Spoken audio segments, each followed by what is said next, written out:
ഫെബ്രുവരി 14 ഒരർത്ഥത്തിൽ ഇതൊരു പക്കാ ബിസിനസ് സീസണാണ്.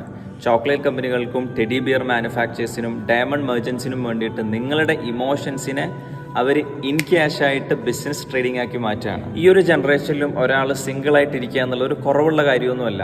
അതൊരു പവർ സ്റ്റേറ്റ്മെൻ്റ് ആണ്. It's A declaration of independence. മറ്റൊരാളുടെ താൽക്കാലികമായിട്ടുള്ള അറ്റൻഷൻ കിട്ടാൻ വേണ്ടിയിട്ട് പിച്ച തിണ്ടുന്ന ബഗ്ഗേഴ്സിനെ പോലെ ആവാതെ മറ്റൊരാൾ നമ്മളെ കണ്ട് കൊതിക്കുന്ന ഒരു അൾട്ടിമേറ്റ് സ്റ്റാൻഡേർഡായി മാറുക എന്നുള്ളതാണ് അബ്സല്യൂട്ട് ഡോമിനൻസ് എന്ന് പറയുന്നത്. ഇസ്ലാമിൽ പ്രണയം എന്ന് പറഞ്ഞു കഴിഞ്ഞാൽ വികാരം ശമിക്കുന്ന സമയത്ത് വലിച്ചെറിയാനുള്ള കളിപ്പാട്ടൊന്നുമല്ല, അതൊരു അമാനത്താണ്.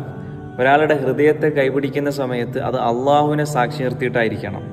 സിട്ടാവായ അള്ളാഹുവിനെ പ്രണയിക്കാത്ത ഒരുത്തനാണ് ഇന്ന് പൂവും പൂച്ചെണ്ടും എടുത്തിട്ട് കേവലം സിട്ടിയായ ഒരു പെണ്ണിൻ്റെ പുറകെ പോകുന്നത്.